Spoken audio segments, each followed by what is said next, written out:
me move, you make me dance, you make my heart beat super fast.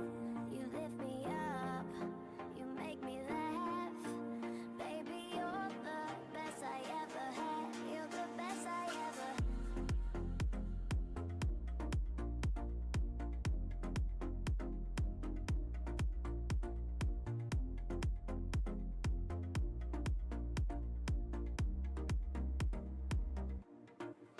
You make me move, you make me dance, you make my heart beat super fast. You lift me up, you make me laugh. Baby, you're the best I ever had. You're the best I ever had.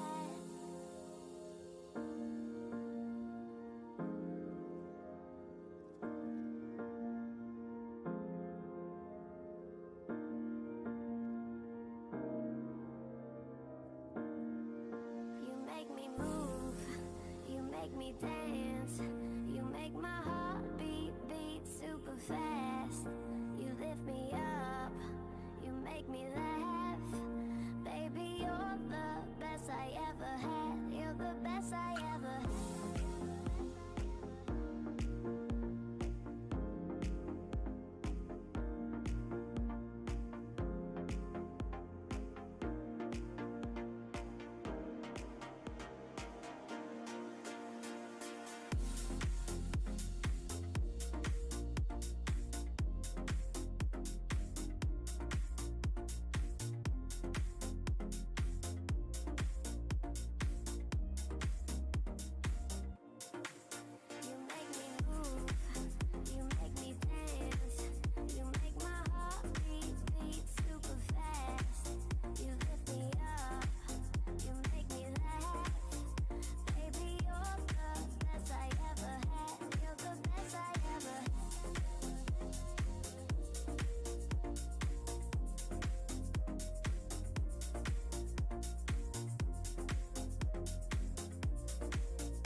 Y yo hablando como un idiota. Por Twitch no se me escuchaba. Todo lo que se perdieron. Me hice un análisis magnífico sobre la historia rusa, cómo era parte del imperio, era parte de Europa. Y ahora no lo está. Ay, Dios santo. Claro, deben haberme visto hablar solo así, sin nada. Con razón hay tan poca gente. Chicos, lo que quieren sumarse, súmense a Twitch. Que estamos acá participando. Les voy a estar compartiendo cosas de mapitas y algunos grafiquitos que traje. Que tengo acá en la compu. Digo traje como si estuviera dando clases.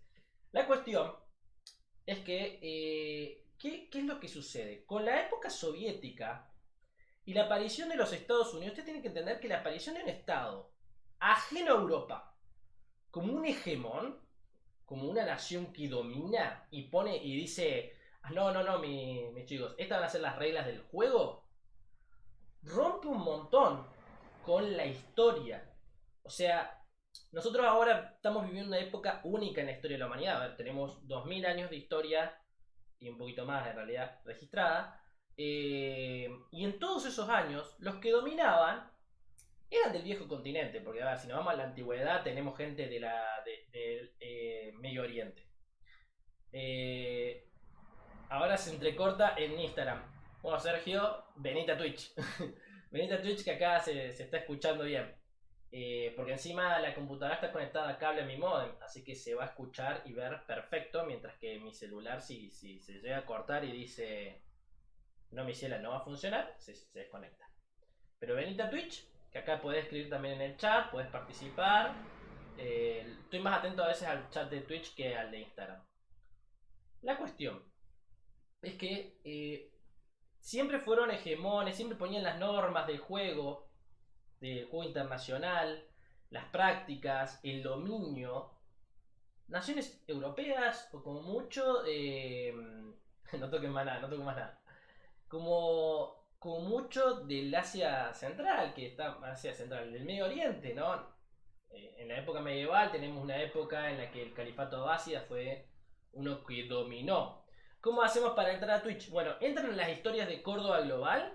Ahí justo como están en el posteo que nombro los temas que van a salir, que vamos a hablar hoy, hay un enlace abajo. Hacen clic ahí, entran y los tiene que redirigir directamente al stream.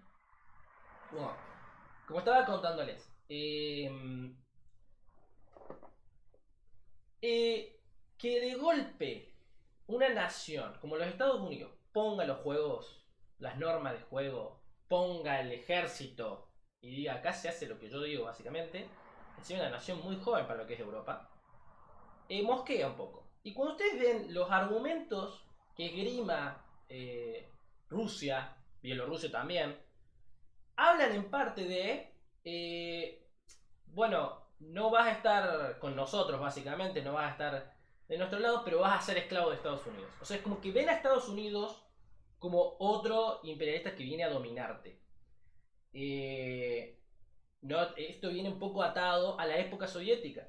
Porque la época soviética rusa rompe todos los esquemas que venía trayendo la época zarista. El imperio ruso venía con una tendencia europeísta. Eran europeos, a ver, digamos. Los zares eran primos de los reinos de los reyes de Inglaterra, de los reyes de España, eran también primos del rey de Alemania, de Wilhelm. Eran todos parientes. Naturalmente que iban a tener una política europeísta. Pero los soviéticos ahora vienen con esa doctrina.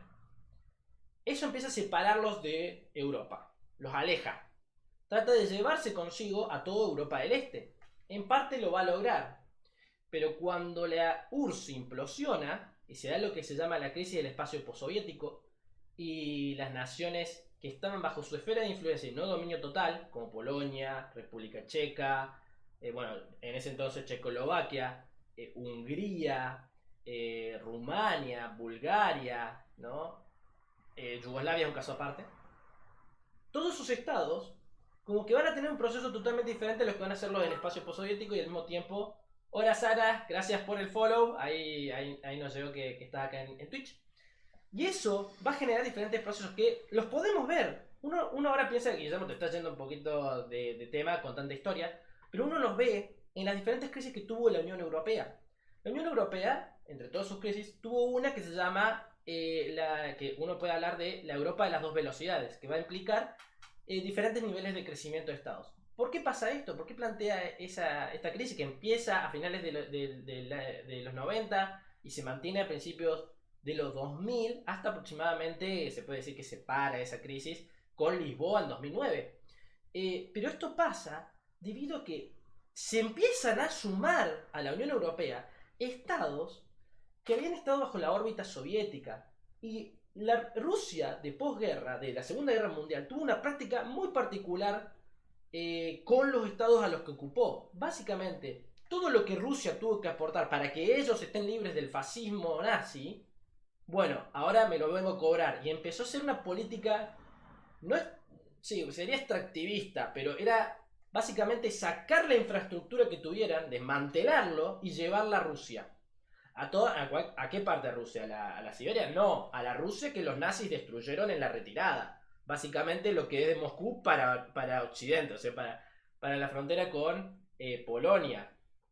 Entonces, eso hizo que toda esa región a nivel de desarrollo económico, humano, infraestructura, cayera estrepitosamente.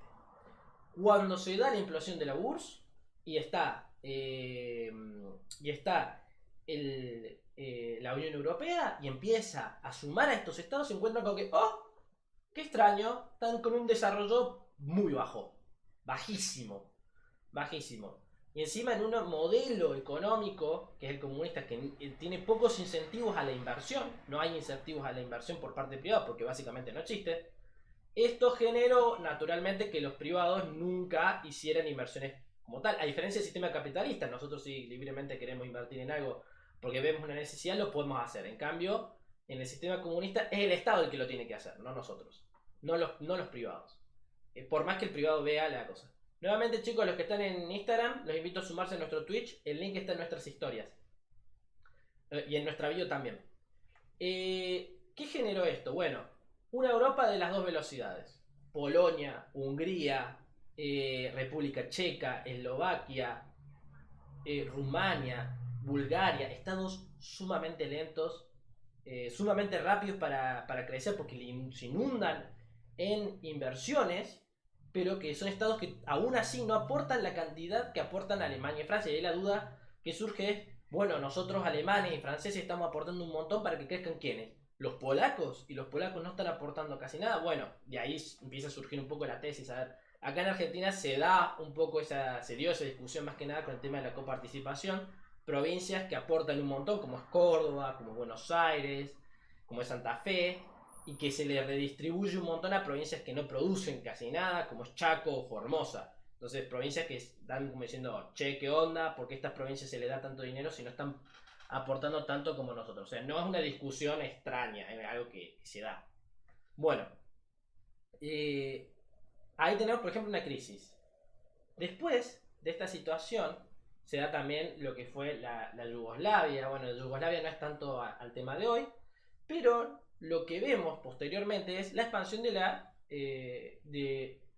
Unión Europea sobre estados que habían sido soviéticos y que todos comparten ciertas particularidades. Una muy poca transparencia, creo que Polonia es el más transparente de todos. Un gran nivel de autoritarismo por algunos movimientos y que los movimientos de derecha, ¿verdad? Que extraño, los movimientos de derecha agarraron fuertemente en estos estados. Son sumamente conservadores y los niveles de corrupción en algunos, por ejemplo, como son Rumania o Bulgaria, la corrupción es altísima. Para lo que son los estándares europeos, ¿no? La Unión Europea pide un nivel de corrupción. Argentina tiene más corrupción, por ejemplo, que creo que no, creo que está más o menos en los mismos índices que Rumania. Pero bueno, tenemos esos estados que están en todo ese espacio posterior a la Unión Soviética y que está constantemente con tienen líderes muy autoritarios, como el caso de Hungría, que tiene a Orbán. Y asimismo están sumamente atados a la infraestructura rusa, como por ejemplo en temas de energía. Y ahí va que países como Hungría, a pesar de que toda la Unión se puso en contra de la invasión rusa, sigue teniendo esta política de, bueno, no no tan contra Rusia. ¿Por qué? Porque nos interesa formar parte de eso y además son nuestros amigos. Y obviamente sumamente conservadores. Hay un montón de crisis ahí. Si nos siguen de hace rato acá en Twitch, ya hemos hablado varias veces de cómo los húngaros y los polacos están peleando con todos los temas del progresismo social en Europa, ¿no? Temas como la identidad de género o básicamente libertades individuales o libertad de expresión en algunos casos como Hungría. Bueno, volvamos al tema que nos compete, que es Ucrania, ¿no? Tengo acá mi pequeño machete donde tengo puesto más o menos los temas. Yo quería hablar un poco de lo que era la situación económica, como ya les había planteado. Ucrania en sí no es un país extremadamente rico, pero es un país que sí depende mucho de su comercio. Winter is coming, dice Sergio, sí, más ahora a los europeos que les vuelve el invierno fuerte y la matriz energética no se pudo resolver. Vamos a hablar un poquito también de eso. Pero ¿cuál es el tema? Ucrania se está quedando sin reservas. Mucho tiempo sin poder comerciar. Recién hace un par de semanas, a principios de este mes, pudieron hacer su primera exportación desde el puerto de Odessa, teniendo el permiso obviamente de Rusia, porque Rusia estaba controlando en gran parte de la región, y naturalmente con el visto bueno de Turquía, porque ellos tienen que pasar por la región de los Dardanelos. A ver, acá les voy a querer mostrar un mapa, pero primero lo quiero poner para que no puedan descubrir mi ubicación secreta. ¿No? Se llama Córdoba Global, así que evidentemente estoy en Córdoba. Pero para que vean, acá en el mapa, tenemos Ucrania acá. Se encuentra en una de las zonas más fértiles de Europa. Odessa se encuentra en esta ubicación. Es una ciudad que fue colonia griega, ¿no? Cuando uno estudia en la secundaria las polis griegas, bueno, una de las polis fundó esta colonia. Y tenemos, hola Tiago, muchas gracias por el follow.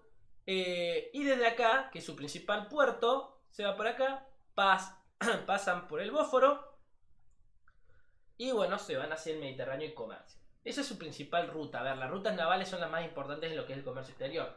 Y más que nada Ucrania, que es un país sumamente agropecuario, empieza a poder tener sus exportaciones. Sin embargo, sigue teniendo estos problemas de no poder comerciar del todo. Esperen que muevo mi machete para este lado, porque si no me van a ver todo el machete y no quiero que me lo vean. Ahí está. Además de eso, ¿no? Ucrania, que se encuentra en esta situación de un tesoro nacional que se le está acabando, exportaciones que recién ahora está pudiendo hacer, se encuentra con los daños. ¿Puedes volver a decir o mostrar qué cosa, Sara, necesitas que muestre? Ahora, para que mi machete ahora me está tapando la... Hola, Fran, muchas gracias por el follow. El lugar, ahí está, ahora lo puedo ver. Estaría acá, ahí donde dice Odessa, cerca de Moldavia. Fue un punto clave, hubo varios enfrentamientos cerca de la costa por esta región, incluso había una isla por acá donde hubo un enfrentamiento que se contó que los tipos no se habían querido rendir. Creo que la isla de las serpientes, o algo así era el nombre. Que bueno, fue después que no era así del todo, sino que se rindieron nomás. Lo habían puesto como que habían muerto todos y no se habían rendido. Sumado a esto también está en cuenta de que a pesar de que la invasión, que acá, bueno, esto es Google Maps, chicos, no me puse un mapa muy copado. Yo usualmente en mis clases de política internacional, no, pero estrategia, pongo también esto, pero dibujo en un pizarrón. Así que dibujo, acá no tengo para dibujar. Las invasiones que se centran en esta región, acá tenemos Donetsk y Lugansk, en esta región y el sur de Ucrania, todo en la costa oriental del Dnieper, se enfrentan también ante el constante ataque de la artillería rusa. Y eso ha ido diezmando y destruyendo la matriz productiva de Ucrania. Por lo tanto, sumada a que no puede exportar, a que tiene un montón de personal dedicado a la guerra, a lo que el gasto público es básicamente bélico, es mantener el esfuerzo de guerra, su infraestructura se ve destruida básicamente, se va cada vez diezmando más y más. O sea que la invasión tiene un costo. No solamente, o sea, uno, y esto es algo que se ve en teoría de las relaciones internacionales, particularmente, si mal no recuerdo, lo tocaba John Mearsheimer en su teoría del realismo ofensivo, en el que plantea, bueno, el realismo es una teoría, para los que no saben, una teoría de las relaciones internacionales que se centra en el ejército, en las Fuerzas Armadas. Dependiendo de la teoría, pueden expandir un poquito más el concepto, pueden tomar en cuenta otros elementos, pero en esencia siempre es la fuerza militar. Mearsheimer en un momento va a plantear que cuando un Estado tiene que enfrentarse a otro, quiere un recurso, quiere un área, una región, tiene que hacer un costo de balances, ¿no? Tiene que ver cuánto le va a costar invadirlo, cuánto le va a costar mantenerlo, qué ganancias va a obtener al dominar la región, y en base a todo eso decidir si se hace o no. También hay algo que se toma en cuenta, Mearsheimer no lo toma tanto, sino otro autor del realismo clásico, que es Morgenthau, Hans Morgenthau, alemán, que es la prudencia. Él establece de que los políticos que lideran estados tienen que ser prudentes a la hora de actuar, que no pueden actuar como así nomás, o sea, por las emociones, si mal no recuerdo dice. En este caso, Mearsheimer no va a hablar, pero sí hay que ser prudente en cierto punto. Hacer ese estudio, hacer ese análisis de costos y beneficios, es ser prudente. Como yo ya les había dicho, la gran parte de el carbón se encuentra en Ucrania, el gas también se encuentra por esta región y el petróleo también. No es en gran cantidad como tiene Rusia, pero es clave, es un recurso clave. Rusia lo debe haber tenido, Putin al menos debe haber tenido en cuenta esos recursos, ya que encima la conquista se centra bastante en la región oriental del río y no tanto en la occidental. Avanzaron sobre la occidental cuando trataron de tomar Kiev, pero se terminaron retirando, no interesó tanto la toma de la ciudad ya al final, pero hay un interés por el control de la costa oriental, donde sí, del lado oriental del río, donde están estos recursos fuertemente. El lado occidental es el lado más agropecuario. Sumado a esto, está que en la ciudad de Zaporilla, que acá la ven en el mapa, en esa ciudad se encuentra la central nuclear más importante de Europa, que produce una gran cantidad de energía. Hay riesgo bélico porque las centrales nucleares, si mal no recuerdo, cuando hay un enfrentamiento bélico y hay una central nuclear cerca, la central nuclear no puede ser objetivo militar de ningún tipo, porque el riesgo que implica la explosión de esa central nuclear es muy alto y excede a los miembros del conflicto. Por lo tanto, bueno, saltó todo un problema porque la tomaron los rusos al final, la lograron tomar, y bueno, hay acusaciones de que en la central nuclear se estaban guardando armamento, lo cual la convierte en un objetivo de guerra. Porque si yo voy a tener, o sea, si yo voy a tener armas ahí, el enemigo me las va a querer quitar o destruir. Es muy común porque, por ejemplo, arsenales o polvorines sean destruidos. Si se escucha entrecortado, si se me escucha entrecortado en Instagram, vénganse a Twitch. En Twitch no se escucha entrecortado. El link está en nuestra bio, en nuestras historias, y lo van a poder participar mejor en nuestro chat. Y van a poder ver el mapa que estoy compartiendo. Eso pasa porque internet me está dando medio mal. Hola Válgaro, muchas gracias por tu follow. Se agradece un montón, gente, que nos sigan. Pueden hablar y van a poder ganar puntos del canal, en el cual van a poder canjear por una beca completa en uno de nuestros cursos. Como les estaba contando, en esta región se ubica casi todos los recursos. Obviamente Ucrania no tiene la capacidad ahora de poder extraer los recursos porque está el conflicto bélico en esa región más que nada. Entonces, ¿qué es lo que necesita? Bueno, acá es donde cobra mucha importancia el apoyo internacional, la ayuda tanto humanitaria para gentes como también el apoyo al esfuerzo bélico.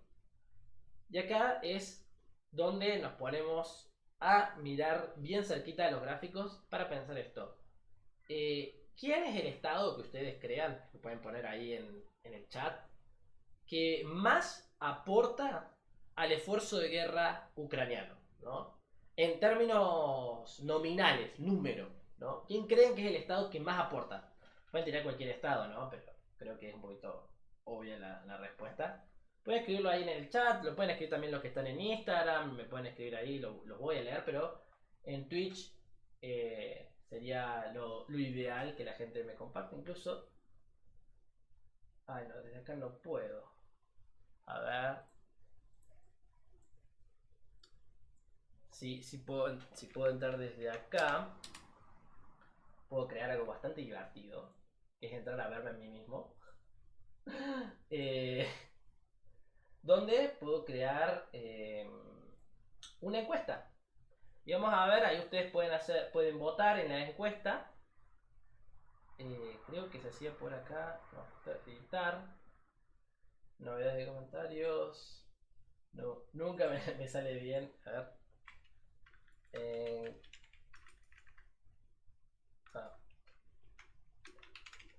A ver. Ahí está. Pregunta. Vamos a hacer una preguntita y ustedes pueden votar. ¿Quién cree que aporta más al conflicto, al esfuerzo de guerra en Ucrania? No vamos a poner... Oh, justo no puedo poner el último signo de pregunta en la respuesta. No sé por qué no puedo ponerlo. Creo que llegué al máximo de cosas. Entonces vamos a poner diferentes países y ustedes pueden ir votando.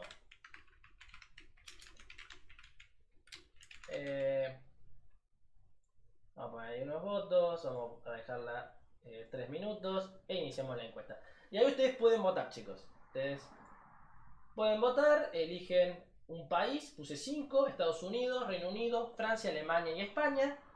Si forman parte de los que ganaron, de los que más gente votó, van a terminar teniendo puntitos del canal y bueno, así se van acumulando en la cantidad. Los invito a votar y bueno, se pone interesante. Estados Unidos, dice Sara. Estados Unidos es uno de los estados. Pueden ir a votar en la parte, les tiene que salir el chat. En la parte de arriba les va a aparecer, dice encuesta actual. Le hacen clic, se abre el menú y van a salir las opciones y ahí ustedes pueden ir votando. Va a estar estas funcionalidades que tiene Twitch que no hay en Instagram. Así que gente de Instagram, súmense a nuestro Twitch que van a ver los mapas que comparto y las encuestas que hago, que son muy divertidas. Ahí votaron por Reino Unido también. Puse varios estados que pueden ser cualquiera, ¿no? No se pone a pensar. Después está la pregunta en función. El aporte de guerra en función al PBI total del Estado. O sea, ¿cuánto de mi PBI yo comprometí al esfuerzo de guerra ucraniano? ¿No? Y ahí está la duda. ¿Qué estado fue el que más aportó y a qué estado le costó más aportar? Alguien más votó a Francia, que es un estado... Datazo de color, chicos, si no lo saben, Francia tiene el ejército con más victorias de la historia de la humanidad. O sea, es el que menos ha perdido. Y eso que está el meme dando vuelta en internet de los franceses rindiéndose, porque bueno, se rindieron en la Segunda Guerra Mundial de una forma muy rápida. Bueno, es un ejército que tuvo muchas guerras y además de que su institución como Estado, como ejército, como tal, existe de las épocas del reino merovingio. Ustedes estamos yéndonos re atrás en la Edad Media. O sea, desde ese entonces existe el ejército francés. Nunca dejó de existir. Bueno, sí, desde los merovingios fueron... No, fueron los carolingios los que empezaron a hablar del reino de Francia antes del reino de los francos. Pero desde ese entonces existe el ejército de Francia. Entonces, dense una idea de la historia que tiene ese ejército. Uno puede hablar de cuál es el mejor ejército y uno te va a decir, bueno, el ejército de Estados Unidos. Sí, tiene razón, pero no tiene tantas victorias como tiene el ejército de Francia. Francia tiene más victorias. Además, en los últimos años el ejército francés no le ha ido tan bien. Me salió medio chileno eso al final. Bueno, tenemos 3 votitos. Lamentablemente esperaba ver un poco más de votos. Somos 11 acá viendo y 3 votos nomás. Pero Pero vamos a ver, acá tengo un gráfico especial que encontré buscando noticias sobre el conflicto de Ucrania, que es de la televisión española, que es un grafiquito muy lindo que muestra cuánto invirtieron, cuánto pusieron en miles de millones. Estados Unidos naturalmente fue el que más aportó, que aportó casi unos 25 mil millones de dólares. Una barbaridad de dólares aportó Estados Unidos al conflicto bélico. Le sigue el Reino Unido, Polonia, ahí atrás, Alemania, Canadá, y ahí, a ver, la cuestión es que el primero y el segundo, hay una disparidad, chicos, gigante.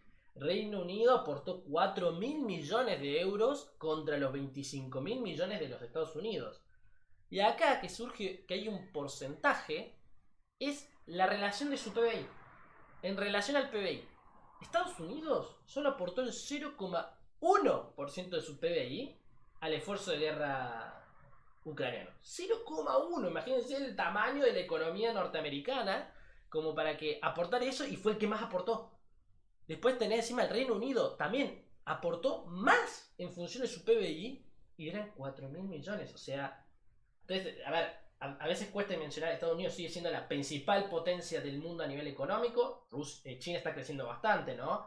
Estados Unidos también está creciendo. La cosa es que Rusia había crecido, China había crecido mucho más rápido. Ahora se desaceleró bastante, pero sigue creciendo a un nivel bastante alto para lo que es lo común. Y a pesar de todos los estados que tenemos acá que han invertido, que han aportado al esfuerzo de guerra ucraniano, el que más aportó en relación a su PBI es Estonia, que es casi el 1% de su PBI. El 0,8% de su PBI fue el esfuerzo de guerra ucraniano, con 245 millones de euros. O sea, bastante. Pero no tanto como otros países como España, están ahí abajo. Australia, miren, 0,001% aportó 4 euros aportó. No, 4 millones de euros. Está Rumania, Corea del Sur.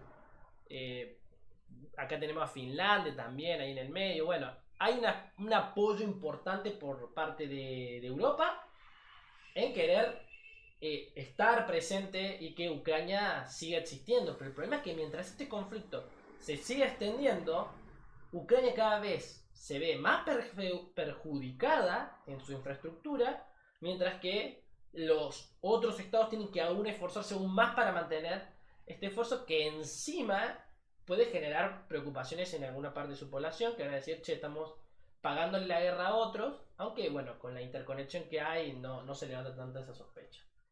Julián Sin dice, me sorprende que no figure Turquía, pero debe ser porque recién ahora están empezando a mandar drones Bayraktar y tanques ligeros. Sí, la verdad es que Turquía no estaba acá, no figura.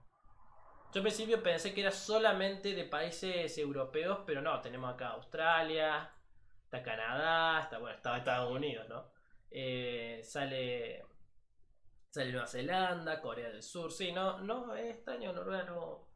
Digo, Noruega, escúchame, Turquía no haya tenido un rol más activo. Pero es que, y esto es un datazo para tener en cuenta, históricamente Turquía fue un contrahegemón a Rusia. Las guerras de Crimea durante el siglo XIX fueron un intento de mantener a Rusia, a Turquía viva en territorio ucraniano, principalmente lo que era el sur de Crimea, de Ucrania y Crimea, para que evite el dominio sobre el Mar Negro por parte del Imperio Ruso. Sin embargo, bueno, estaba casi muerta Turquía para ese entonces. Estamos hablando finales del siglo XIX, estaba bastante venida menos el Imperio Otomano. Imperio Otomano, no Turquía, perdón, mala mía. El Imperio Otomano estaba venido menos, pero era un contrahegemón. Que la amistad de Turquía ahora con Rusia, que Erdogan y Putin han tenido algunos acercamientos, es bastante novedosa para lo que es la historia de los estados. Acá Juan D'Angelo, nos habla en Instagram, dice, Polonia ha aportado bastante en relación a otros países más ricos de Europa. ¿Ser por el sentimiento anti-URSS que sigue vigente allí? Buena pregunta, sí, aportó bastante Polonia, pero puede que sea un sentimiento anti-Rusia, como también puede ser una forma de tratar me sale satisfacer, pero de, no me sale la palabra ahora en español, más que nada, de tratar de darle a ver, venía mucho conflicto con la Unión Europea en general, por todos los conflictos que ha tenido con las cuestiones de identidad de género. Entonces con el conflicto de Ucrania, además del problema que había tenido en la frontera con Bielorrusia, con los migrantes afganos, eh, vio como un momento para, bueno, me mandé todas estas, que estaban mal, ahora hago esto bien. Entonces se predispuso bastante. Además de que hay un interés por parte de Polonia de que Rusia se mantenga un poquito ocupada. No tiene tanta dependencia Polonia de Rusia. De los estados de Europa del Este es un estado bastante extraño, a pesar de que ideológicamente se han visto identificados más que nada por lo conservador que es el gobierno ucraniano. Pero aún así es un estado bastante relevante, es uno de los que más creció en Europa estos últimos años, y que más favorecido se ha salido a partir de formar parte de la Unión Europea. Por lo tanto, a pesar de que ellos se pueden quejar de todo, no se van a ir porque económicamente les viene de 10 estar dentro de la Unión. La cosa es que el partido político, que si mal no recuerdo se llama Paz y Justicia, es bastante no anti-Europa, porque quieren estar en Europa, ellos lo han dicho, o sea, no queremos irnos de la Unión Europea, pero quieren reformarla. O sea, Europa, hay como dos visiones dentro de Europa. Los más nacionalistas que dicen, bueno, una Europa, pero que tenga más competencia a los estados y que la Unión Europea en sí sea más una unión aduanera y nada más. Mientras que tenés otro lado que dicen más una unión de estados europeos, ¿no? Como los Estados Unidos de Europa, se plantea que haya una federación propiamente dicha. Ustedes tienen también que tener en cuenta que Europa, a veces nosotros plantados de un sistema americano en general, nos cuesta ver a los europeos que son sumamente tradicionalistas y conservadores en sus prácticas y que son muy cuidadosos en varias cuestiones, como es las nacionalidades. Para mí, para nosotros, hay un montón de cosas que nos unen como americanos en general, y además que la influencia de los Estados Unidos en América Latina se ha mezclado muy bien con nuestras tradiciones y costumbres, ¿no? Mientras que en Europa no es tan así, no fue tan así del vamos.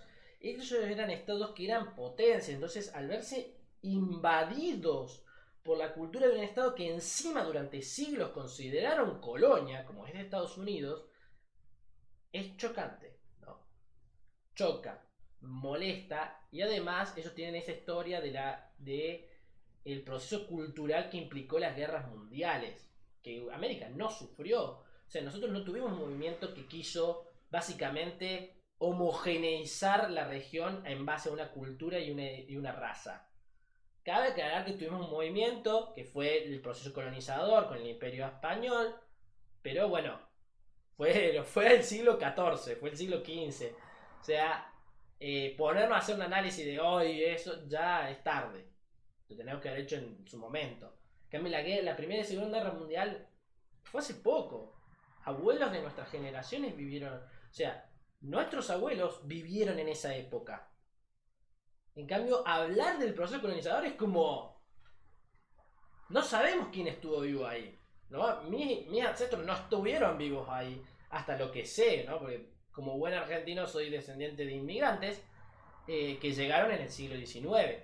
Sé que tengo algunos parientes ahí criollos que son de antes de las grandes inmigraciones, pero el poco registro que había en el continente americano, las grandes mezclas que se generaron en la población, vas a uno saber. Volviendo al tema, porque ya me voy del tema como siempre, la cuestión de la economía ucraniana se ve centrada principalmente en el apoyo internacional. Entonces de ahí viene lo que fue la conferencia de Lugano. La conferencia de Lugano que fue ya hace un par de semanas, que se dio en Lugano, la ciudad de Lugano, en Suiza, era algo que ya estaba proyectado antes de la guerra, porque se centraron a discutir, bueno, ¿qué va a pasar? ¿Qué va a suceder con la guerra de Ucrania? Bueno, entonces, ¿qué buscaba Ucrania? Que hubiera más compromiso por parte de los europeos, más que nada en términos de platita. Que hubiera más plata. Mientras que los europeos están como, bueno, vamos cerrando el tema porque se está poniendo peluda la cosa y se nos viene el invierno de vuelta. El winter is coming, como dijeron acá en Instagram. Y ahí está el tema. Porque si más aportan los europeos, el conflicto más se va a extender. Si menos aportan, más rápido va a caer Ucrania. Entonces es como, bueno, no queremos que Ucrania caiga, pero tampoco queremos aportar tanto. Entonces como que van de a poco. ¿Cuál fue lo que se terminó declarando? Que es lo que se terminó estableciendo, que van a aportar unos 750 mil millones de euros a, a la Unión a Ucrania. Sin embargo, solamente 6.400 millones de euros son los que se plantearon como ayudas concretas. O sea, como que a esto va el dinero. Entonces, el conflicto se va a seguir extendiendo nuevamente. Es una lucha más que nada ideológica en este sentido de Rusia u Occidente, Estados Unidos. Más o menos. Muchos hablan, siempre van a ver en medios particularmente de la Unión Europea, hablando del mundo libre y todo esto, porque, ¿qué pasa? Rusia, con Putin más que nada, ha caído fuertemente en un autoritarismo. Pero, oh casualidad, que no es que, hoy qué raro, Putin no es el único. Tenemos autoritarismos en Estados Unidos, hubo autoritarismo con Donald Trump, que saltó de sacar órdenes ejecutivas, tuvimos autoritarismos y populismos con Boris Johnson, o sea, hay autoritarismos que están surgiendo en estados dentro de la misma Unión Europea, como tenés a Orbán, como tenés a los movimientos de extrema derecha en diferentes estados que están surgiendo, esos son movimientos autoritaristas. Hay una tendencia bastante generalizada, que América Latina tampoco se queda exenta, tenés a Bolsonaro, más que nada Bolsonaro en lo que es América Latina, porque, a ver, bueno, sí, tenés a Maduro como un autoritarismo que surgió. Encima la crisis de la pandemia no ayudó. Eso aumentó fuertemente los autoritarismos, incluso hubo crisis de autoritarismo, o sea, una democracia que entra en crisis con Australia, que hace poco se descubrió que el primer ministro durante la época de la pandemia llegó a asumir varios ministerios. Y ustedes dirán, ¿cómo? Pero es el primer ministro, ¿cómo que también era ministro de otros ministerios? Bueno, me quedé con el mapa, pero en realidad estoy yo solo hablando y no marcando nada. El mapa, el gráfico. Pero es que la ley australiana establece que en caso de emergencia o en caso de ausencia, un ministro puede hacerse cargo de otro ministerio. La cosa que este fue el primer ministro, que no era lo usual, usualmente eran otros ministros, tomó varios ministerios en su competencia y los mantuvo durante muchísimo tiempo, más allá de lo que se había estipulado, lo cual empezó a generar un montón de problemas desde adentro. El primer ministro ni siquiera se arrepiente, es como dice lo que se tenía que hacer porque era la pandemia. Y ahí surgen ciertos problemas cuando uno plantea, bueno, ¿hasta qué punto el gobierno democrático se va a permitir, ¿no?, estos autoritarismos o estas que se salteen sus instituciones por una crisis? Porque el problema de las democracias y las repúblicas es que son lentas de actuar a veces. Es algo que en la antigüedad se vio. No sé si conocen mucho lo que fue el Imperio Romano. A mí me encanta el Imperio Romano. Pero ellos tenían la figura del dictador. Me estoy yendo de tema, chicos. El dictador que estaba en tiempos de crisis, principalmente guerras. Bueno, tenía el poder, el sumo poder, pero después lo tenía que entregar. Sigamos con este tema. Bueno, en Ucrania, a pesar de todo esto que está pasando, volvió el fútbol. Sí, nada que ver, chicos, pero volvió el fútbol. Hoy empezó la liga, hoy o esta semana, si me lo recuerdo, empezó la liga de fútbol ucraniana, que se va a jugar en estadios de ciudades que no estén ocupadas por los rusos, más que nada lo que es Ucrania Occidental. Y esta se decidió hacer y mantener, sin público naturalmente, para mantener la moral de la gente y que esto se establezca como un entretenimiento. Sara me dice, es genial cómo te vas de tema igual, jaja. Bueno, sí, pero no es lo ideal, chicos, porque ya veo que hace una hora y todavía no hablé de los otros dos temas. Yo sabía que Ucrania me iba a llevar tiempo, pero quería hablar de otros dos temas. Teniendo en cuenta, ¿no?, el tema este, que el fútbol volvió, también es actividad económica, chicos. Actividad económica que el Estado ucraniano se está como tratando de volver a cierta normalidad, por así decirlo. Pasando ahora a otra temática, porque ya me estaba yendo muy de mambo. Vamos a hablar de Italia. Trato en general de ser un poco más equilibrado con las regiones, porque yo hablo mucho de Europa, me especializo en la Unión Europea, chicos, si se han hecho el certificado de la Unión Europea me van a ver en casi todas las clases porque me especializo en eso. Eh, pero Italia la está pasando mal. A pesar de que todos acá en Argentina se están yendo a hacerse la ciudadanía, Italia está en una crisis política. Antes de la pandemia ya había estado en una crisis, 2018, cuando se termina conformando un partido. No fue el único Estado europeo que sufrió una crisis política, también tenemos ahí en el medio a España, pero terminó formando gobierno, el cual es el actual, el de Pedro Sánchez, jugador de básquet. Pero la diferencia de Italia es que cada vez se polarizó más las cuestiones y empezó a verse más pelea interna. Ustedes tienen que entender, primero vamos a hablar un poquito de lo que es el sistema italiano, que es como el de todos los países europeos, es parlamentarista. Algo que acá en América no estamos muy acostumbrados, porque nosotros hacemos hincapié en lo que es la gobernabilidad. América en general se centra en tener una gobernabilidad más que representación. Mientras que los europeos se centran en la representación de las partes. Eso es lo que es un gobierno representativo.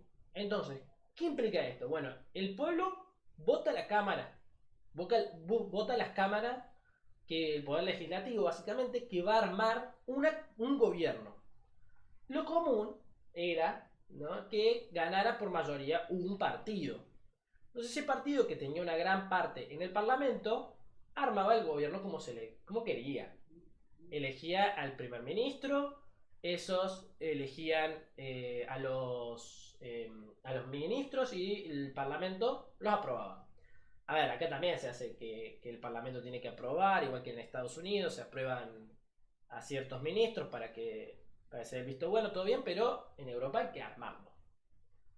La cuestión es que Italia tenía una crisis que partió con la creación de dos partidos en particular, que vamos a hablar. Uno que se llama el Movimiento 5 Estrellas, que lo lidera Giuseppe Conte, y el otro partido que se llama Liga, así solo, Liga, no la Liga, Liga solo, o creo que en italiano es Lega, algo así, que lo lidera Matteo Salvini. Esos dos particularmente van a trabajar con sus dos movimientos para armar un gobierno de coalición junto con otros partidos. Me voy a hacer hincapié en estos dos porque van a ser los importantes. En ese entonces va a ser Conte el primer ministro. Ellos tienen el sistema de primer ministro y presidente. Y Matteo Salvini va a terminar haciéndole una denuncia de lo que se llama, no una denuncia, es una moción de censura a Conte, que va a terminar derivando en la renuncia de Conte, y ahí empieza la primera crisis política interna. Esas crisis terminan en la creación de un nuevo movimiento, de un nuevo gobierno de coalición liderado por Mario Draghi. ¿Quién es Mario Draghi? Ya lo hablamos en otro stream, pero lo voy a volver a aclarar. Fue presidente del Banco Central Europeo y fue uno de los que impulsó el euro al nivel en el que estamos hoy. No nos vamos a poner hincapié en lo que hizo, pero básicamente eso. La cuestión es que Draghi tiene una popularidad en Europa en general muy buena y en Italia genial. Todo de 10. Y era un político independiente, por lo tanto lo pusieron como primer ministro. La cuestión es que la coalición era bastante diversa, ya debido que en la crisis posterior al 2009, posterior a la crisis del 2008 en realidad, generó que las elecciones a nivel europeo fueran bastante más diversas y no hubiera un partido con un claro poder que pudiera generar un gobierno propio, y siempre se gobernaban coaliciones. Actualmente la gran rotura que tiene el electorado italiano ha generado que ningún partido pueda gobernar por su cuenta. Algunos partidos muy pequeños y nuevos han tenido una gran importancia, por lo tanto se plantean en una posición muy fuerte, ¿no? Como que se les sube un poquito los humos a la cabeza por haber ganado y ser nuevos, entonces acá puedo hacer lo que se me cante. y arman esto. Hubo ahí una interna muy grande. Mario Draghi termina siendo el primer ministro de esta coalición. Tuvo primeros enfrentamientos en 2000, si mal no recuerdo, 2020. Quiso renunciar, lo volvieron a traer, vuelve a ser primer ministro, pero él dice: yo me voy a mantener mientras que se aseguren los votos de confianza de todos los integrantes de la coalición. De todos. Ninguno puede decirme que no. Uno me dice que no y me voy. Me dice, y me voy. Yo acá vine a tener un gobierno clave que se mantenga. ¿Y qué terminó derivando? Que ante una votación que se dio en el Parlamento, propuesta por Draghi, en la cual se buscaba poder generar una mejor situación para los italianos después de la crisis de la pandemia. O sea, estamos hablando ahora, 2021-2022 fue la cuestión, 2022 en realidad. El movimiento 5 estrellas y Liga no se presentaron a votar. A lo cual a Draghi no le gustó nada. Y ya a partir de ahí, el movimiento 5 estrellas y Liga empezaron a sacar sus apoyos, siguieron otros movimientos y él dijo, bueno, lo dicho, hecho. Le fue al presidente, que es Sergio Mattarella, y le presentó su renuncia. Sergio Mattarella le dijo, nanay, porque si te vas, se va todo a donde ya tú sabes, se pierde todo y se va a armar tremenda crisis. Lo que menos necesitamos ahora es una crisis, ya que estamos con la guerra de Ucrania, está la inflación galopante, la crisis energética, el post-pandemia, que seguimos con cierta crisis sanitaria, que se nos está llenando de inmigrantes argentinos que quieren hacerse la ciudadanía. Tenemos que hacer algo. Bueno, se quiso mantener un poco, pero se hizo insostenible y se van a llamar a elecciones. Mario Draghi renuncia y se van a venir las elecciones a septiembre. Y ahí vamos a ver, el Movimiento 5 Estrellas y Liga van por su cuenta, y está el Partido Democrático, que son los conservadores. No se me movió no toqué absolutamente nada y se me movió la pantalla que tengo acá. Sé que tengo una noticia ahí de Machete. Se me movió y yo quedé como, ¿qué carajo? Fantasmas. La cuestión es que tenemos esta crisis. En septiembre tendrá que haber nuevas elecciones. El Partido Demócrata, si mal no recuerdo, se llamaba así. Tenía por acá los partidos que se presentarían a las elecciones de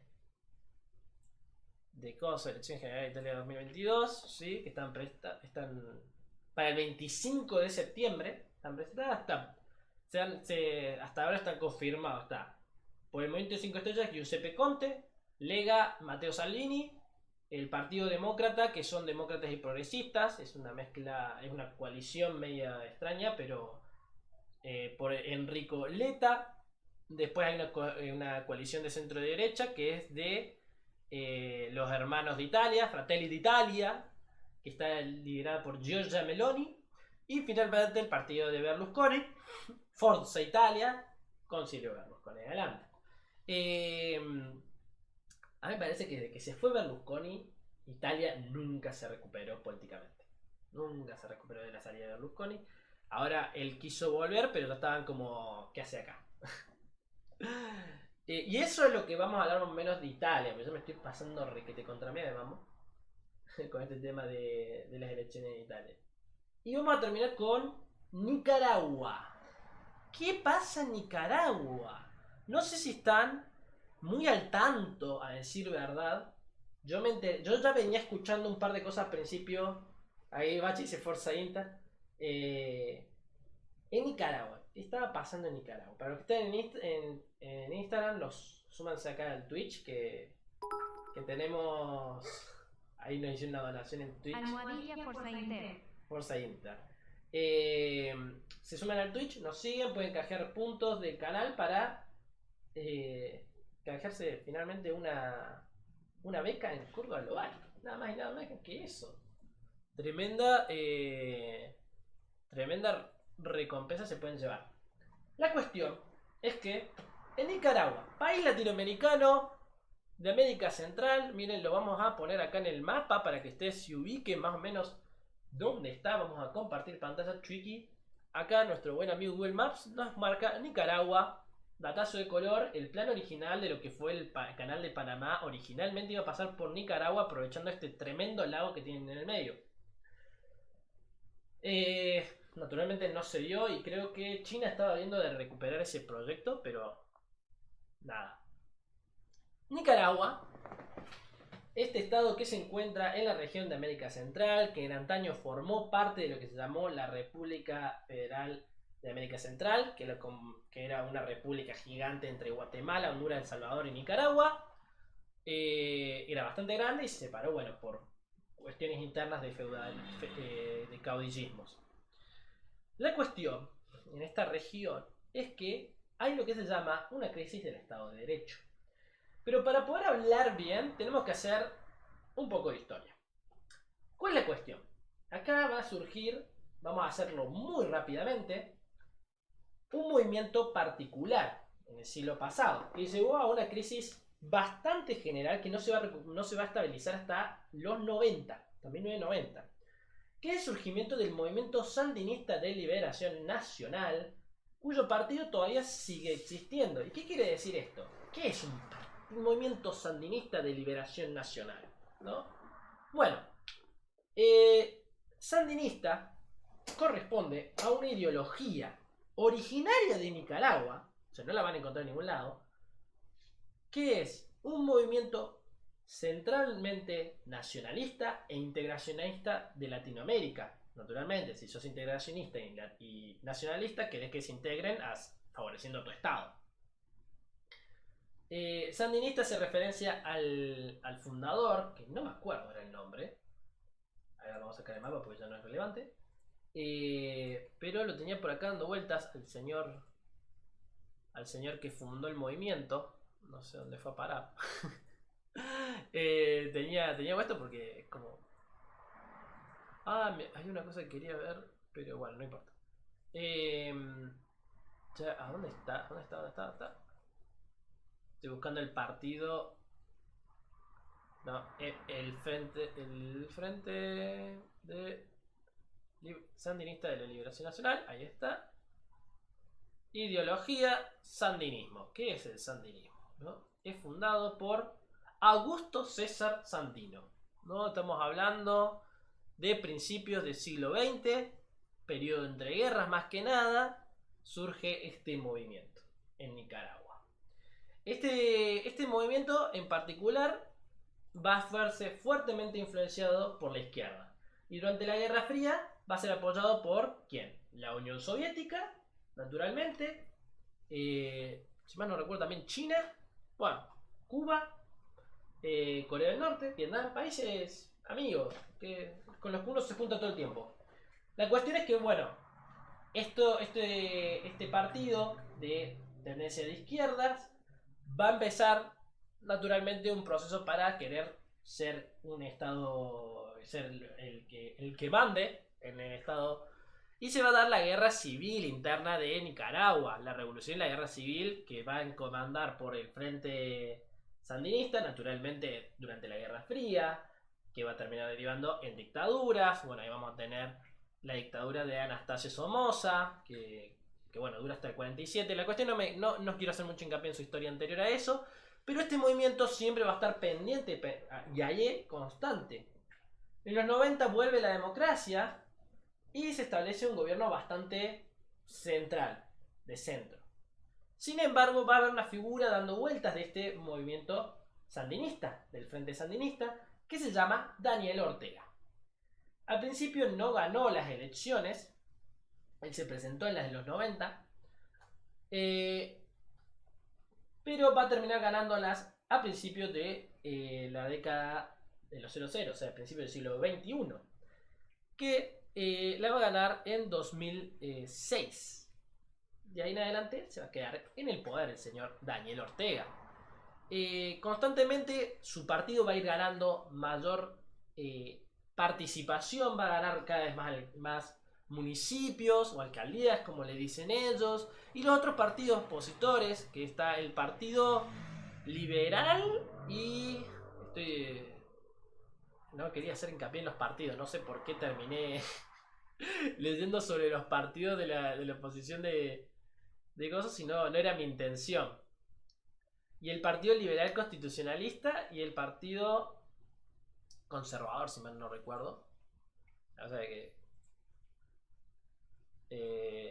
no, ALN, ¿por qué puse las siglas en vez de poner el nombre del partido? Pero bueno, la cuestión es que estos movimientos, el personaje de Daniel Ortega va a empezar cada vez una política más nacional. Ahí le va a ganar una disputa territorial a Colombia. Sí, a Colombia. Están re lejos de Colombia. Pero Colombia tiene un par de islitas en la región y termina expandiendo el mar territorial nicaragüense en sus costas a merced de las colombianas. Sin embargo, lo que a nosotros nos interesa va a surgir a partir de 2018, si mal no recuerdo, a ver si 2018, en el que comienzan manifestaciones en contra de reformas que se habían planteado. ¿Qué reformas planteó? Básicamente estaba pensando en reestructurar el seguro social, o sea, lo que son los pensionistas, o lo que acá en Argentina son los jubilados, y básicamente modificar enteramente esa estructura, lo cual empezó a generar ciertas disputas. En principio, en contra de estas reformas, pedían la dimisión de Ortega, porque encima hacía mucho que estaba en el poder. Y entonces Ortega empezó a ser cada vez más agresivo. Y acá empieza lo que nosotros acá en Argentina le decimos piquetes, ellos le dicen tranques. Acá es donde yo había invitado a una redactora nuestra, pero bueno, lamentablemente no me terminó respondiendo. Incluso me fijé a ver si me había respondido ahora, pero no. Así que, esperaba que fuera alto stream con una redactora, con una invitada especial hablando de esto, porque ¿qué empezó a derivar a partir de esta cuestión de Daniel Ortega? Empezó a ser cada vez más agresivo hacia la sociedad, en tanto censura, en tanto control de medios, en tanto violación de derechos individuales, lo cual ahora se excedió porque, primero que nada,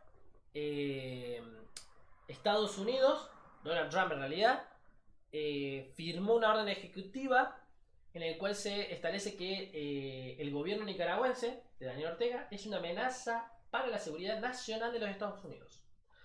Por lo tanto, se empezaron a meter trabas al gobierno nicaragüense.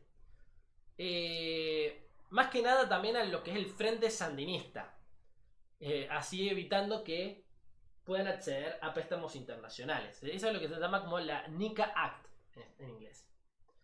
Sumado a ese, Ortega, que había empezado esta persecución política a periodistas, a disidentes, a movimientos sociales, ahora lo empezó contra la Iglesia Católica, contra sacerdotes y miembros de la Iglesia.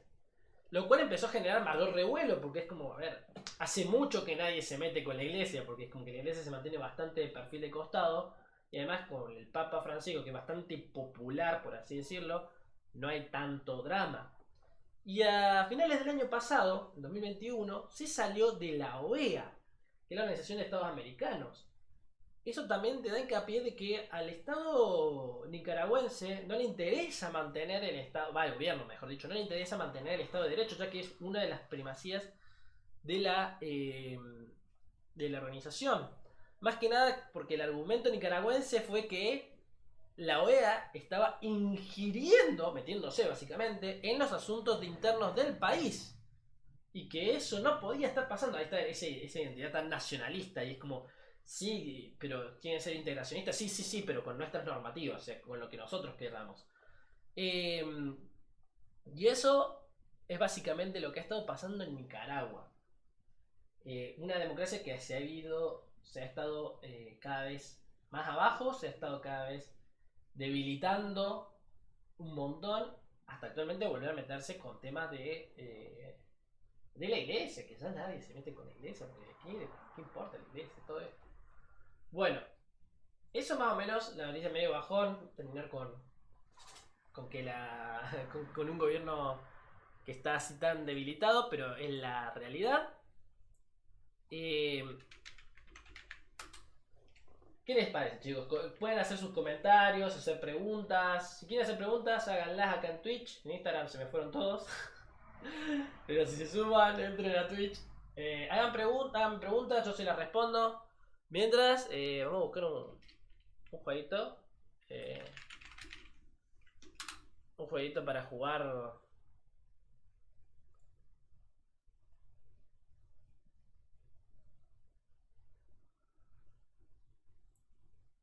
Excelente, dice Sara. Muchas gracias, Sara. Estoy tratando de buscar un juego que puedan jugar todos, chicos. Ya van a ver.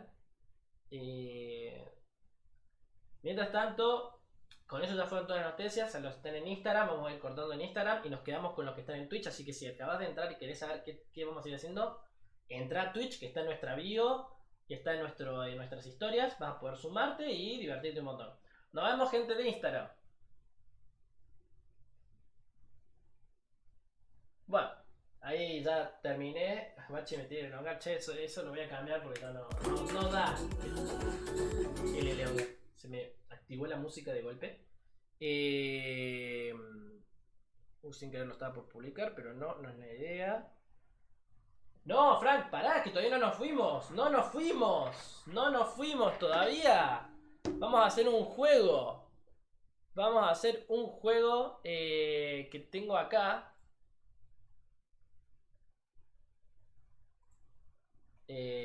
Como fue la semana pasada, si te acordás. Quería hacer uno diferente, pero me parece que... Vamos a...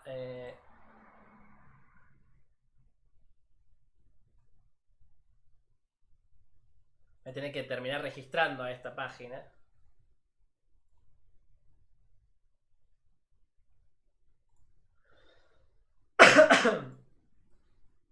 Me esperan un segundo. Julián, ¿sabes algo de cómo se mantiene actualmente?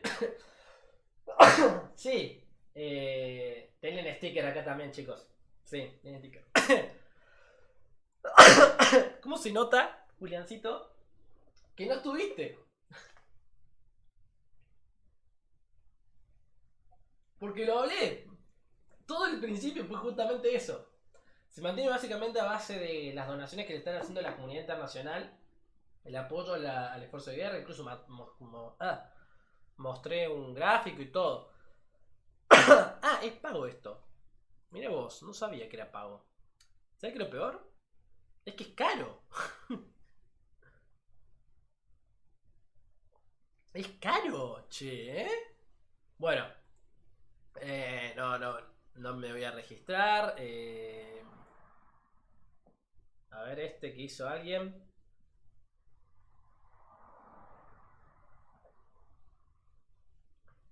A ver. Acá tenemos uno diferente que el de la otra vez. Continuar como invitado. Chicos, como les recuerdo, les voy a recordar las formas. Vamos a poner al stream de compartir pantalla porque esto es clave. Celular en mano, entran a Kahoot. Les paso el nombre por el chat, ¿no? Kahoot, lo buscan en su navegador de celular y les va a pedir un código que yo lo voy a estar pasando para que jueguen acá conmigo. Vamos a estar hablando de banderas y todo. Le voy a pedir un pin, yo se lo voy a estar pasando. Acá está cargando el pin del juego. No tengo idea yo de las banderas todas. Acá está el pin del juego, lo voy a anotar acá en el chat para que se sumen. También pueden escanearlo.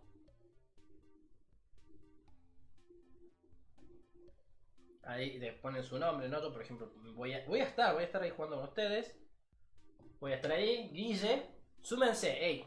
Mínimo, somos 11 personas que estamos viendo. Mínimo tengo que tener 3, 4. Mínimo. Pienso, ahí les puse código. Está Bachi. Estoy yo, está Frank. Dale, Juliancín. Agarra tu cel. A la falta de mí, estoy viendo el cel. Tienen que estar atentos Porque las opciones van a salir acá en esta pantalla. A ustedes les van a salir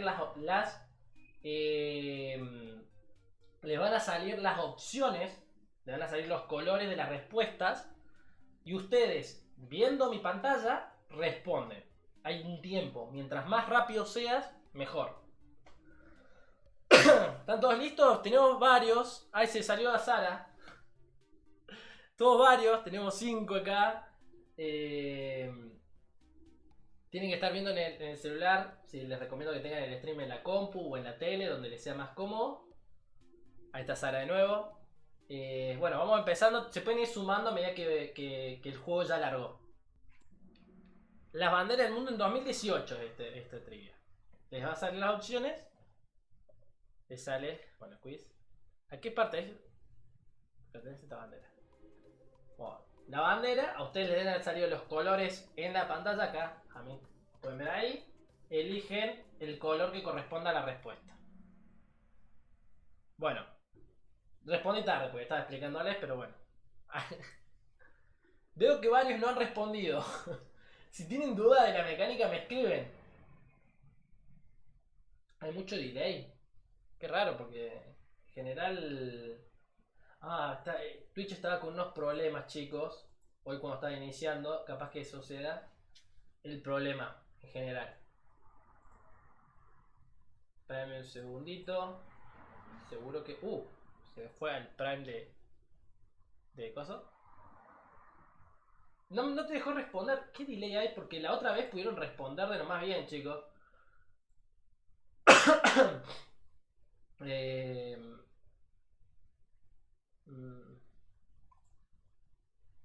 No me sale. A ver.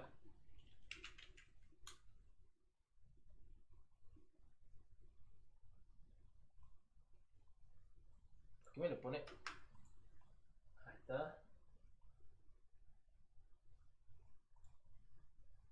O sea, se me acabó el tiempo. Bueno, a mí también se me acabó el tiempo al toque, ¿eh? Me parece que también el timing de este juego está medio puesto como muy rápido. Estoy viendo si puedo modificar eso. No puedo modificarle el tiempo. Bueno, vamos a la siguiente. Veamos cómo sale. Porque yo tampoco pude responder. Mira, nadie responde bien. Vamos a la pregunta. Mira, te da 10.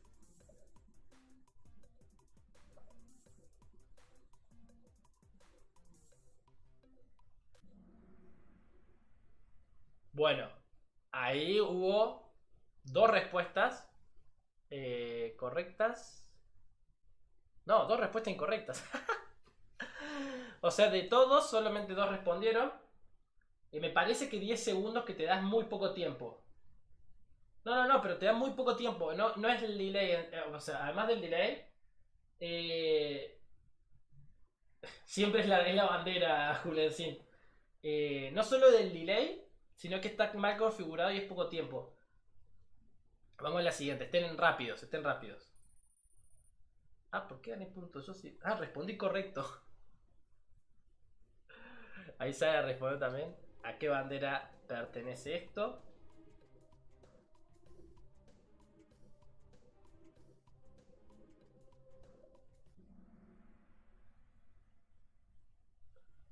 Nuevamente.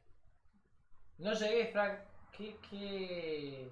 Hay mucho delay. Ay, cómo me está deprimiendo esto que haya tanto delay.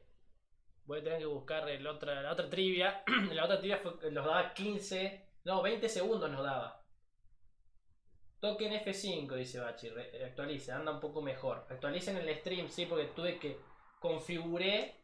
Porque sí me figuraba que tenía un delay de 10 segundos. Lo cual es básicamente todo el juego. Y le bajé a 0. O sea, no debería haber delay supuestamente. Esa postura. No. Estaba sentado medio mal yo, ¿sí? Ahí está. Ahí estoy. Mucho delay, dice Sara. Sí, espero que para la semana que viene estemos resuelto eso. Y ya voy viendo también de poder tener una trivia más divertida. F5 apretá, Sara. Actualizar para que se te actualice el stream y puedas meter gozo. Está. F5. F5. Actualicen, chicos, para el siguiente stream. Ahí, cuando canjeen los bits, sale Obama así para eso no son. Seguimos con la siguiente pregunta, chicos. Ahí va. Bachi llegó a responder. Claro, le entro más rápido. Che, me parece que hay 300 preguntas, 300 preguntas. No terminamos más. No se terminaba más. Vamos a hacer hasta las 10 y ahí dejamos. Ahí ya 4 respuestas correctas. Veo que ya empezó a tener. Empezó a completarse más esto, ¿no? Ahí lo están viendo mejor, chicos.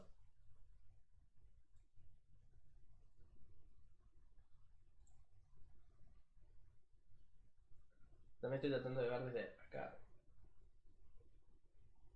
A ver si.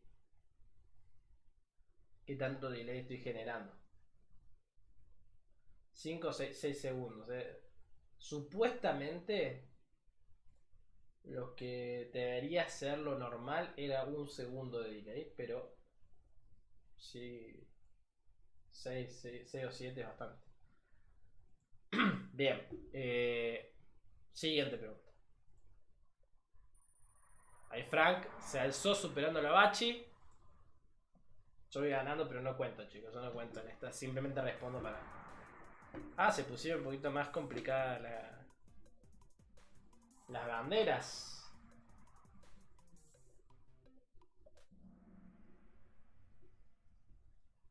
Nuevamente pocas respuestas. Frank responde ahí. Vamos por la número. ¿Qué bandera? La 5. A la 10 vamos a. Cerramos ahí, pero 300 no vamos a hacer. Se le ve mejor, chicos. Anda bien. Como para decir. Después me voy a poner a chequear mejor esto porque me hace ruido que ande con tanto delay. Y es molesto encima. De que tengamos delay.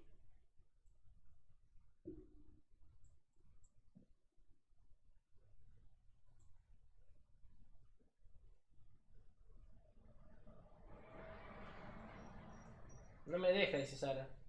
No puedo jugar. ¿Qué pasó, Sara? Fíjate en la app.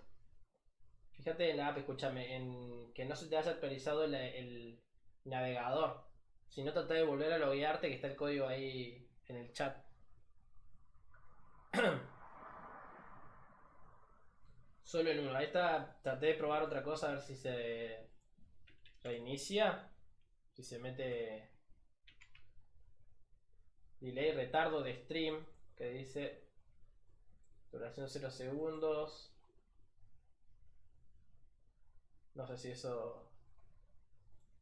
A ver si lo activo, capaz que funciona mejor. El delay dice que acaba. No. El delay este. La verdad es que ahora traté de meter un par de modificaciones. A ver si se corrige el delay. Si quieren actualicen. A ver si entra bien de vuelta. Con F5 pueden actualizar tranquilos.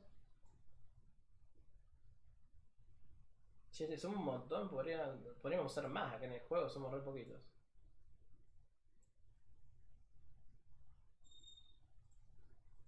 Bueno, vamos a la siguiente.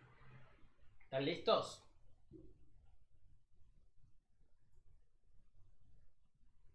¿A qué país pertenece esta bandera?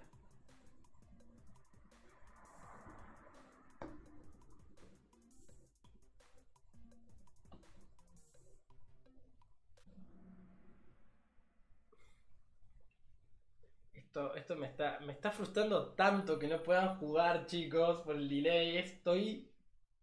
A ver si puedo mandar caritas. Sí, ahí. Estas caritas tengo. De lo triste que estoy. Literal, no me cargó ese Frank la. ¿Cómo que no les cargo? No sé si clavó. Actualizalo entonces. A ver, actualizar, a ver qué onda, porque no puede ser. Capaz que porque tardé mucho yo, no debería tardar. Abrí mi WhatsApp. Espera que justo me escribió un redactor.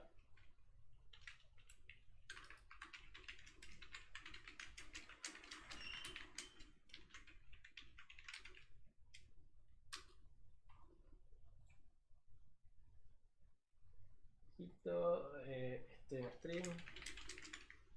Me están invitando a viciar a esta hora. Cargo la pantalla. Uf. Ahí sí que respondiste algunas, pero bueno. No te cargo. Qué raro. Eso sí que es raro, che. Que no te haya cargado. Bueno, vamos a alargar otra más. Llegamos hasta las 10. Llegamos hasta las 10 y vemos quiénes pueden responder. Bueno, la bandera. Datos. Estuvimos hablando de este país hoy.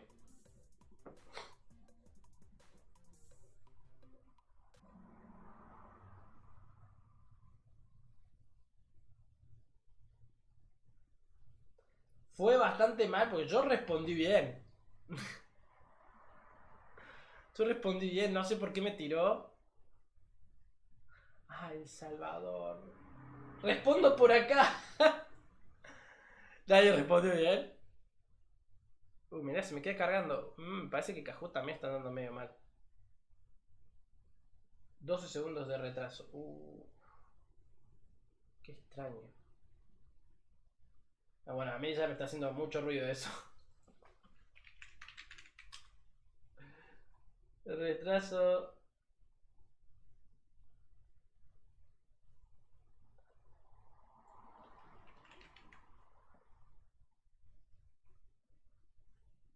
Duración 0 segundos.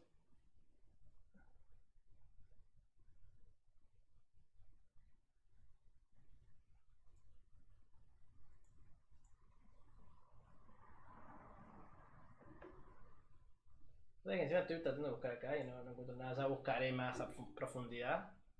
Bueno, pero si no están pudiendo jugar, Sara, bueno, esta es Sara. Bachi, no sé si están pudiendo jugar. Vamos a la siguiente pregunta. ¿Quién pertenece a esta bandera? Creo que respondí mal. Una respuesta. ¿Ves? No me salen sus respuestas. Bueno, chicos, veo que no está pudiendo responder nadie. Estoy respondiendo más que nada yo, que encima respondo. ¿Respondo bien? Sí, respondí bien. Lo vamos a ir dejando acá entonces porque no está funcionando. No está funcionando el stream. Ya lo voy a arreglar en otra situación. Quedó en el podio Sara. No, voy a compartir eso. Frank ahí segundo y yo primero, pero se lo mide de chitear. De tramposo porque lo veo todo de última ahí rápido. Y Bachi ahí abajo. Bueno, chicos, ya nos repasamos de mambo. Vamos 1 hora y 40 de stream básicamente.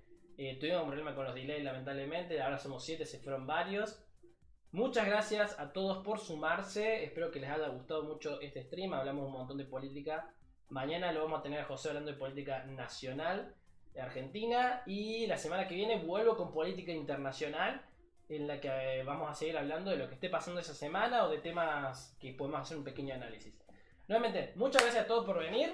Muchas gracias a todos por estar presentes y por hablar en el chat y participar de estos juegos que me entretienen un montón. Aparte de enterarnos sobre política internacional. Nos vemos, chicos, que tengan una linda semana.